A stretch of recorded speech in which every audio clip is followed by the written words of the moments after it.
Session with Whoopi, Candace Cameron Bure, Joy Behar, Sarah Haynes, and Jedediah Bila. Now, let's get things started.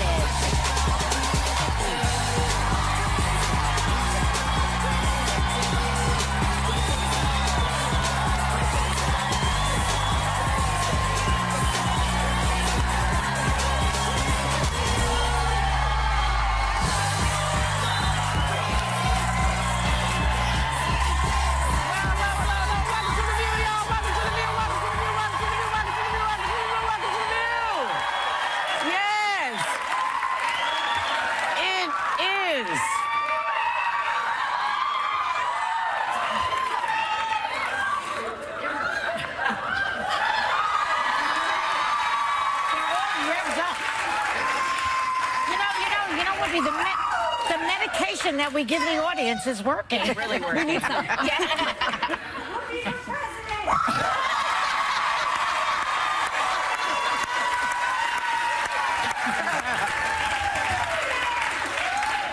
Maybe for mayor, but never for president. But you know, it is a big night for sports fans. The NBA's new season tips off when the Cleveland Cavaliers receive their championship rings before taking on the New York Knicks at 7:30 p.m. on TNT. Watch it. Okay. And the Chicago Cubs and Cleveland Indians are also meeting in day one of the World Series. Watch it. We love a good sports team, you know, and you know what we also love? We love humor. And we need as many laughs as we can get in this election. And President Obama provided some when he read mean tweets on Jimmy Kimmel last night. Take a look. My mom bought new conditioner, and it sucks. It isn't even conditioning my hair. I blame Obama. Barack Obama. Bro, do you even lift? Well, I lifted the ban on Cuban cigars. That's worth something. President Obama will go down as perhaps the worst president in the history of the United States! Exclamation point. At real Donald Trump. Well, at real Donald Trump. At least I will go down as a president.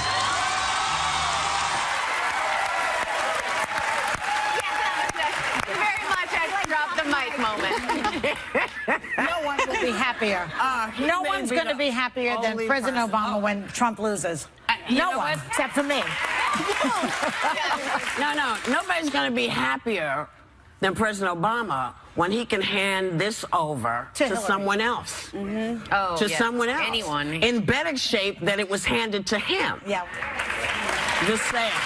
So he might be the only person in politics who's actually having that much fun right now. I mean, I kind of feel like he's like, okay, I did what I could do. What you gonna do? Yeah, I think he's ready for the next step to say, you know, someone else's turn. I hope he kind of stays out of it, gives some speeches. I remember when President Bush left, he didn't comment on politics. He was like, you know what, I did my job, now I'm out of it. I'm gonna go over here, I'm gonna mind my business. I hope he does the same. Well, he took up drawing those ridiculous paintings, didn't he? I like the paintings. There's good paintings. I like the paintings. You do? Would you rather have him painting or talking about politics if you had to pick? I want the pick the painting. Something you may not know is that they don't actually always go away. They have formed a club. It's the President's Club because each president needs the one before them to sort of walk them through stuff, and it's oftentimes new to them.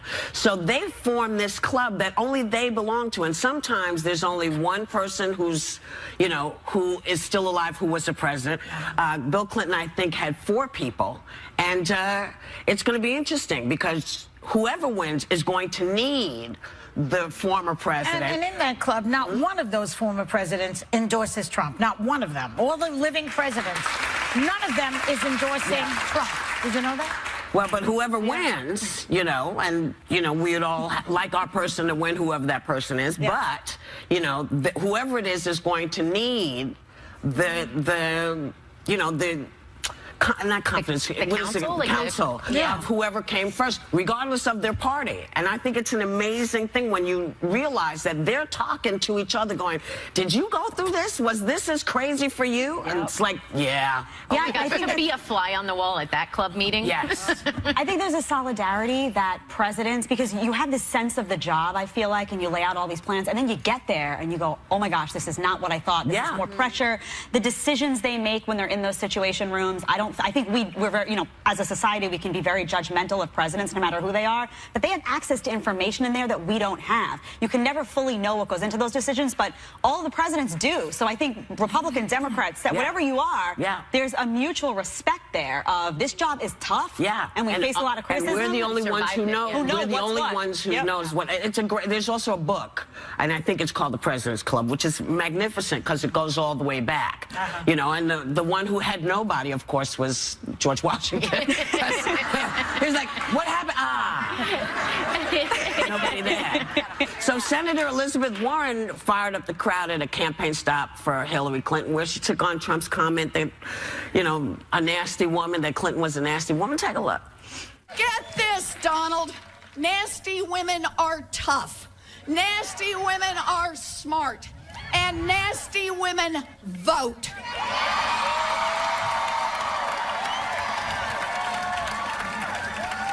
And on November 8th, we nasty women are going to march our nasty feet to cast our nasty votes to get you out of our lives forever.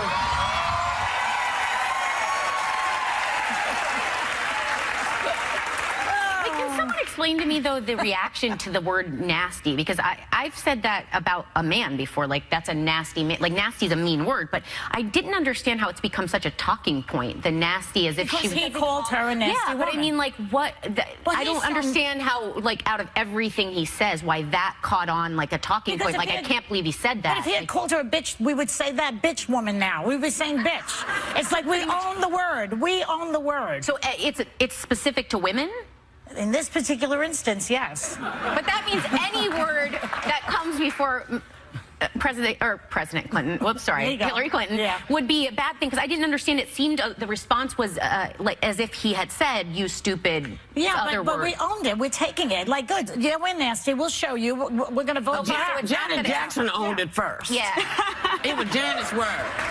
Janet's like, oh, that's right. That's right. You know, and so he misunderstood, I think, and thought he was saying something that was going to hurt her feelings. Right. You know, that wasn't it. But, you know, you never want to say a woman is nasty when, in fact, she's besting you in conversation. That's why people said, look, man, she's not nasty. You're losing. That's why you're. That's the problem. Yeah. So people took it on and said, yeah, I'm nasty too. You know, but. You know, I don't have nasty feet. I'm just saying. I got good feet. What's he going to do against Elizabeth? Elizabeth Warren is tough. She's tough. You know, he'll probably come out and call her a 4 or something. You know, that's his... Well, whatever he calls her, it won't matter. Because she's nasty. I'll be right back. Do the ladies have an older and younger age limit when it comes to hooking up? See if their numbers add up for you later. So, to post or not to post in the delivery room? I was like, my water broke, texting, and then I sent a video to Whoopi and Candace. We did videotape it. This is my Olympic medal. I am birthing a human. Hashtag The View on ABC. Still ahead, host of The 5 on Fox News, Dana Perino, funny man Will Forte, and Dancing with the Stars, Maureen McCormick.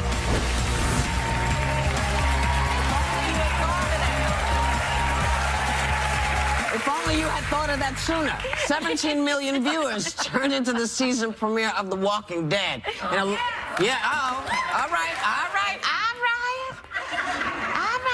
Let me tell you what happened.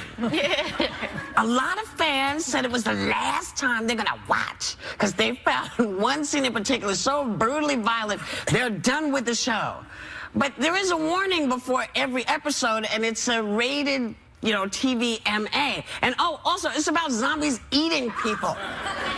So, I mean, should it be rated differently? I mean, I don't understand why people are shocked that it's violent when it started out with zombies eating people. I think that people were saying this particular episode crossed a line of what even violence should be like on television, that it was beyond violent. I didn't see it. But again, eating people. Ripping the legs off and I mean, it's chomping. I mean, how it can't get more violent. Well, it's eating people. Unless they regurgitated the person fully and then they ate them again. That happened in season 2. You can change the rating, because I think one criticism was that people that have kids turning past the station, but even a different rating wouldn't change that. You have to have parental controls on your TV if you don't want to. You should keep kids away from those, don't you think? I mean, to me, the most violent thing I ever saw as a kid was Bambi. Bambi. When that mother dies, I had an asthma attack, and I don't even have asthma. That's how bad it was. Do you think that the current ratings are reflective of what they're saying that they are? Because, for instance, in the Journal of Pediatrics, TVY7, which is supposed to be for children 7 and older, they had the same amount of violence in shows that are rated TV mature. So, do you think the ratings reflect what they should? That's a bunch of baloney, is what you're saying. Right. Are they really reflective? I don't know. They probably aren't, because I've never even seen some of these flashed before any program I've watched. Yeah. I feel like, why aren't parents, I mean, I'm sorry, if the TV's in your house, why are you, if you think it's a violent show, why aren't you paying attention, and why are your children watching it? I mean, you should always view it first. I'm sorry, that's your response. It's in your house. You're responsible for your kids. Yeah, but it's nice to have a little help from the networks to help you with that. People are busy, but they don't have the time to screen everything. You know what? I'm sorry. This is the job that you chose when you had kids. If your children, if you're sitting your kids in front of the television, you ought to know what they're watching.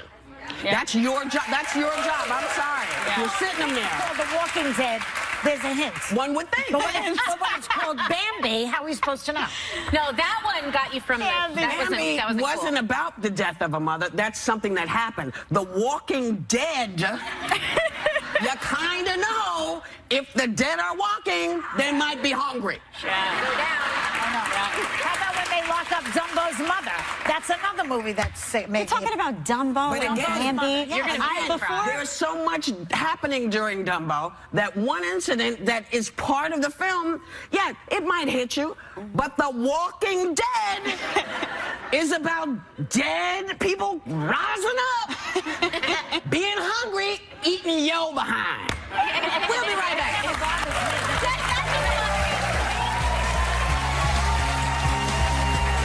Wait, you still haven't gotten in on the Shark Tank edition of View Your Deal? Why?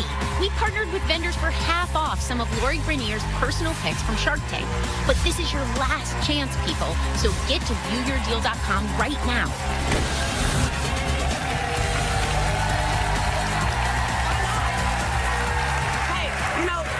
Last night, I was at an event, an incredible event for an organization called Bring Change to Mind. Do you know about them? They were devoted to fighting the stigma of discrimination around mental illness. Oh, and Glenn Close started this with her sister and her nephew. And every year I go, and it's kind of amazing when you see all these kids who have started clubs in their various colleges so that folks who have mental illness or know people with mental illness can come together and find ways to take the stigma away. If you know someone who's maybe going through that, you can check out our website. We'll put the information up. It seems as though that problem never gets fixed. I mean, you see homeless people in New York City. That woman in the Bronx was a schizophrenic, and they killed her by, I guess.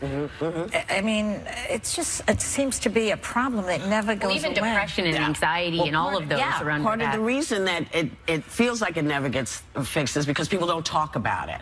Men especially don't talk about it. They will not say if they're in a depression. They just feel there's something wrong. And what this organization is trying to do is get the stigma out so that people can come together and say, you're not the only one going through this. I got your back. So it's phenomenal, and as is Glenn and her sister and her nephew who were there last night. So I just wanted to let y'all know about that. And, you know, in a recent interview, our friend Rob Lowe was talking about a younger actor being a former heartthrob. And Rob Trump's kids were not being they were not buying the fact that he was ever a heartthrob. I mean, he told them, go Google it. But they were just like, we don't care. You're our dad. You're never going to be a heartthrob to us. Right. And it's kind of, have you had this conversation? Yeah, my son Lev, we were in Whole Foods, and he went during the Olympics over the summer, Mom, that's Carrie Walsh over there, the volleyball player. Oh my gosh, Mom, I just made eye contact with her. An Olympian is looking at me, Mom. And I went, your dad's won twice. Yeah, Mom, doesn't matter. It's Carrie Walsh. She's an Olympian. Doesn't matter that your dad is. And you know, sometimes it's hard. You know, we were talking the other day about who was on the cover of AARP. Oh, Luke Perry. Luke Perry. Luke Perry. The fact that Luke is, you know, he's getting older. He was still a heartthrob to many folks of a certain age. Yeah. You know, not our turn anymore. Yeah. Damn. He's very funny, too. Yes, He's very funny. we love it. Rob, come see us. We miss you. Yeah, we like him. And also, we'll be right back.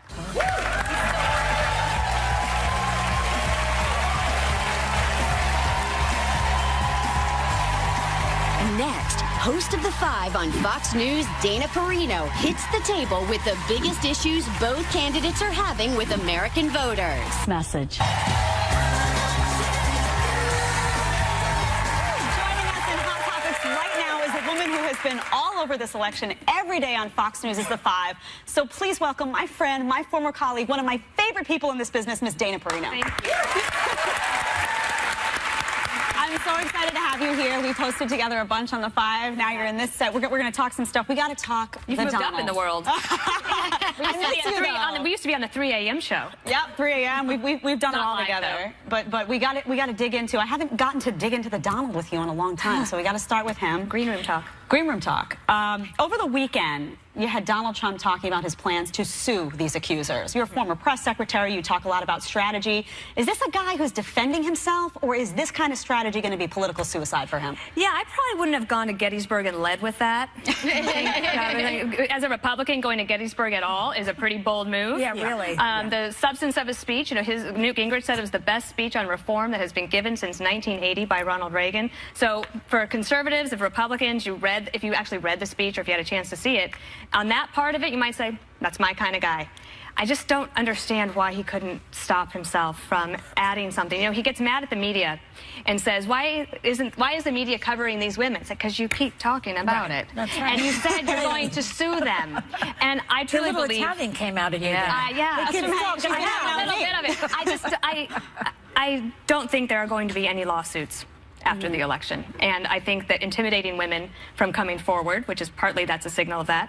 And then also it is him defending himself, but in a way I think that is completely unhelpful in the last 2 weeks of a campaign. And there has to be someone behind the scenes advising him against these things. So is the lesson that he just doesn't listen, that he's his own man? Or probably telling him, don't do that. And he doesn't Ivanka, anyway. Somebody has to be saying, this is a distraction. Somebody's telling him anything? Why do you think this? Because I know. Nobody's telling him anything. No, I mean, even Kellyanne here, when we asked her about that, I think people are No saying, one is saying boo to him. Right. Or if they are, it's not penetrating. It's not something that's you right. cannot. There's only so much a staff can do. At some point, you can give all the advice that you want, but the principal at the end of the day is going to make his own decisions. Yeah, and he has OCD anyway. He can't help himself. So you diagnosed him? Yeah. So the Washington Post wrote yesterday that he has basically 0 chances of winning the election. I mean, they hate him anyway, but still. It's going to be very tough. So has it dawned on him? Because he keeps telling his constituents that he's winning. He does say that. But I remember on Friday, this is after the debate and after the Al Smith dinner. Friday, I'm sure he's tired. But in tone and manner, one of the things he said was, and if this doesn't work out, it will have been a gigantic waste of time and money. Yeah. And to me, that was a signal of saying, you know what, he's seen the writing on the wall. Now, I think he got a little bit of a renewed vigor. If you see his rallies down in Tampa, if you have 25,000 people screaming, your name or lock her up, which is something I really have had a problem with since the convention. I was in the hall when the first chanting of lock her up started, and it bothered me so much. I thought, no, this is completely unnecessary, and it's not uplifting. And for Republicans, because there are more Democrats than Republicans in the country, Republicans have to win a disproportionate number of independents. And trying to win that primary over and over again is not going to get you to the place where you can actually win on Election Day. So it's a tough road in the next 2 weeks for them, especially in the battleground states as those early voters come in. What do you think of the fact that Trump's campaign manager, Kellyanne Conway, acknowledged that they were behind in the race, but Donald has said that he's winning? Yeah. So I think that she's a pollster by training. That's her expertise. She has spent her entire career becoming Kellyanne Conway. She's a very respected pollster. And when she came on board in August, you saw some message changing on the Trump campaign. He started to close that gap with Hillary Clinton in September. The race was between 2 and 3 points. So there was some benefit to bringing her on the campaign. I think it's difficult for her because she knows the polling so well that to say, yes, we're winning. Now, she had a good message point. I think over the weekend she said, we are down in the polls, but America loves an underdog. So you've got to continue to try to fight the best you can to try to turn out your voters. And whatever that spread is on November 8th, that night, that will matter to them as well from a legacy standpoint. Yep. Well, he's just, you know, I find it interesting that he keeps screaming at the media, on the media. You know, he's because he can't seem to give a speech when there's not any media there. He doesn't seem to have much to say. So do you think he's actually finally talking about anything? Because you mentioned he had a good, like, 4 minutes. But in... Might have been 20. Okay, a good 20 minutes in a, you know... Was it substantive? We'll see. So one of the things that has happened in the past 48 hours is you had the White House having to acknowledge that Obamacare rates are going to go up by 22% next year, starting in January 2017. Now, that's a message point in a news story that he could take all the way to November 8th. And I think that he will try to do so. I also think... Well, they've been bashing Obamacare for a whole year. People don't seem to be, you know, I think it's not resonating. The down ballot candidates have, but Donald Trump hasn't talked a lot about it because it is effective with Republicans if you say, I'm going to repeal and replace Obamacare. Fine. But for most of the rest of the country, it's like, with what? Yes. And how? And that is a much harder question to answer if you're not willing to take the time to do it. Absolutely. Yeah, I want to get to your book because in addition to talking politics all the time, some people don't know you have this new book out. Let me tell you about Jasper, How My Best Friend Became America's Dog. Your dog is a TV star. Tell us why you wrote this book and a little bit about Jasper. Well, the book is actually born out of the first book I wrote had a dog chapter in it, and I had to pull it because the book had gotten too long, and it broke my heart. And the publisher said, I promise one day there will be a dog book. And this year has been very difficult. I mean, in some ways, well, it literally brought me to my knees at one point because it was been so vitriolic. And America is better than that in so many ways. So dogs are a great equalizer. They are. We love our puppies. Everybody loves a dog. And it has some very unique artwork based on somebody that I met through Twitter doing Photoshops. And I think we have a picture. There's some pictures of him. That's him painting President Bush on the Wheaties box. And I also had a little special one made for you. I don't know if you would have seen him on as a gift. I love it. And he's cracking me up. That's fantastic. Well, thank you so much, Dana, for being here. Very special thanks to her. Be sure to check out Dana on The 5, and I'll tell you what, on Fox News. And members of our audience are going home with a copy of her new book. Let me tell you about Jasper. We will be back.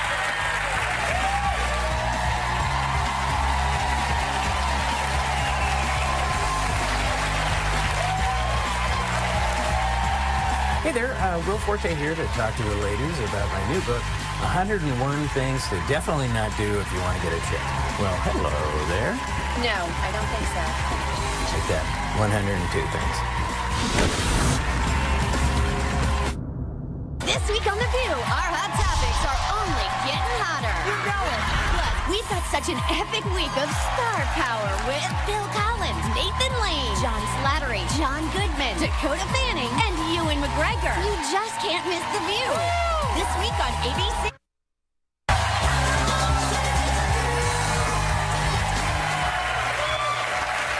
Forte is back for a new season as the last man on Earth, and he's written a new dating book called 101 Things to Definitely Not Do If You Want to Get a Chick. And we'll have other things to add, I'm sure, so please help me welcome Will Forte.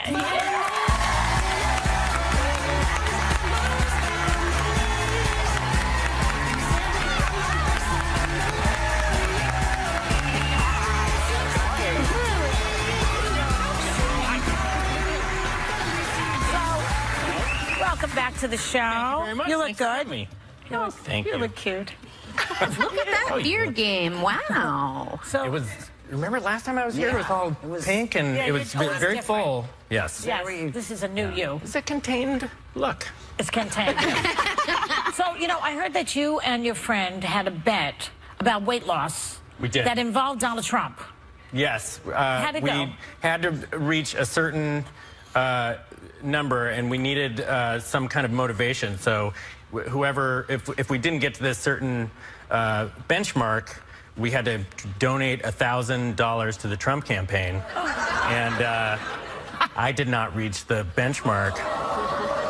So well, this is my first time I'm welching on a bet. But you still have time. No, so I've figured out a way around it. I'm going to donate $1,000 in his name to a charity. That's it. Something like that. That's it.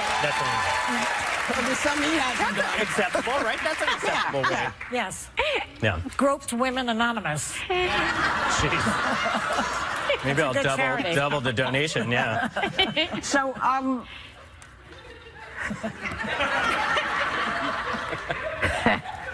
you say that Last Man Standing is the hardest show you've ever done. On Earth. Oh my God! I'm kidding. My mom always says Last Man Standing also. Because it's an ABC show, right? Yeah. Sorry, my bad.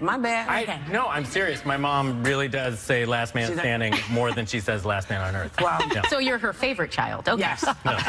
So Last Man on Earth. I'm sorry. Now I feel bad for calling you out on it. What a jerk! I should have let it just. No, I should have let that stand, right? Everyone boo me right now. No, you were right. You know, sometimes I stumble over my lips. Okay. And sometimes I make it through. This time I stumbled, I fell, I'm cute. You say this is the hardest gig you've ever done. Why do you think that? Oh, it's just a crazy amount of work. I thought that Saturday Night Live was a hard job. Right, because you did that for, very stressful. 8 years, right? You have 8 years, you have all these all-nighters. It's very stressful. And in a way, there's a stress that's a part of that show because you know you have to do that show on Saturday. You've got one shot at it. This, at least, you have multiple takes, but it's you know, I'm part of the writing side and the editing side, so I can't do all that stuff while I'm acting. So it's like every second of every day I stay after. Good God! Every weekend, it's nuts. I mean, I guess I am complaining, but I said no complaints. I love it. I'm proud of it. And happy to do it. You know, you're getting to do my dream job, but it is a crazy amount of work. When you came out, we were talking about your beard, because in the first season you had that big long beard, and then last season you shaved half your beard, your hair, and your eyebrows. I did. That was Photoshopped. Did you actually walk around in public like that? I had to. I had it for like a month, and so you got to go to the store sometimes. It was for the show, and it like people already thought I was crazy when I had that big bushy beard, but like you walk around like that's a person with some serious problems. So things did not go well. A lot of street crossers while I was coming down. Yeah. Now you wrote a book. Now, I'm going to get this right.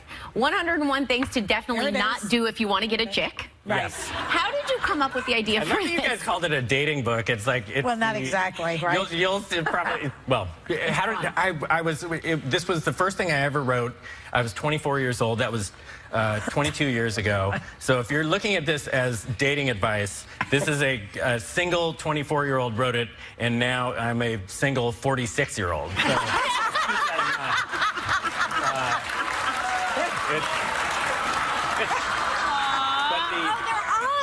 So, they all want to date you. Well, listen, I started reading it, and I actually found it helpful. Can you share some of the advice that you... Oh, please. Just a few examples. The one about the lasagna on the car. Anything you want. What do you want me to show? Anything you want to share about it.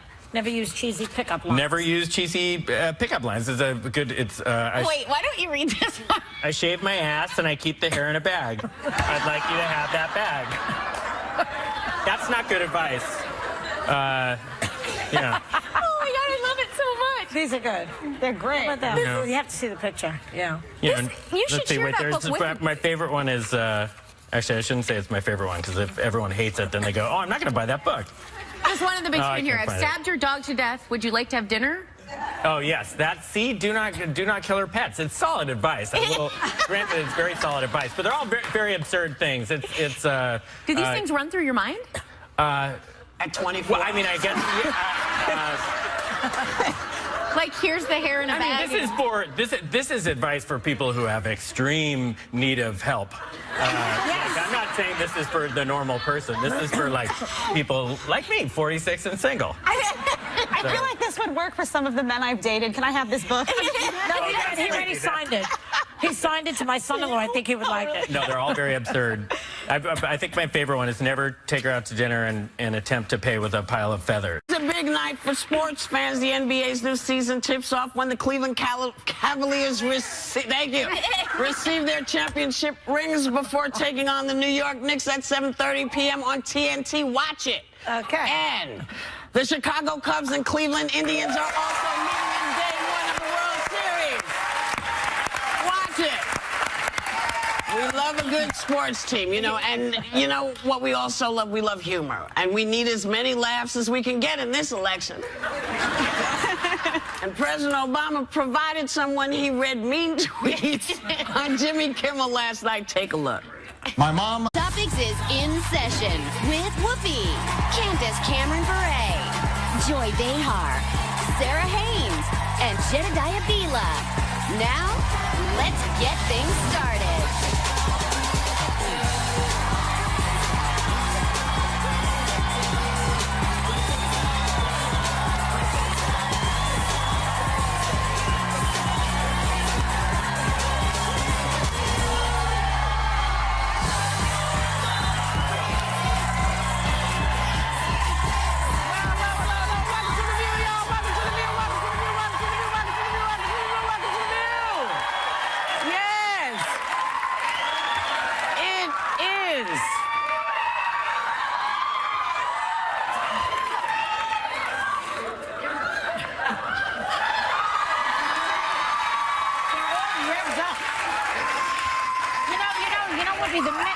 The medication that we give the audience is working. It's really working. We need some.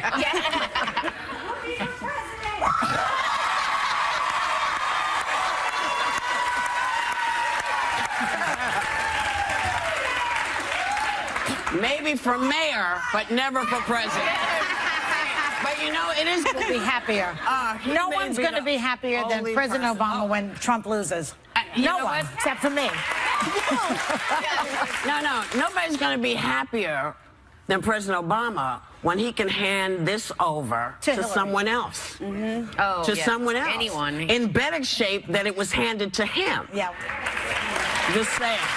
So he might be the only person in politics who's actually having that much fun right now. I mean, I kind of feel like he's like, okay, I did what I could do. Yeah. What you gonna do? Yeah, I think he's ready for the next step to say, you know, someone else's turn. I hope he kind of stays out of it. Bought new conditioner, and it sucks. It isn't even conditioning my hair. I blame Obama. Barack Obama. Bro, do you even lift? Well, I lifted the ban on Cuban cigars. That's worth something. President Obama will go down as perhaps the worst president in the history of the United States! Exclamation point at real Donald Trump. Well, at real Donald Trump. At least I will go down as a president.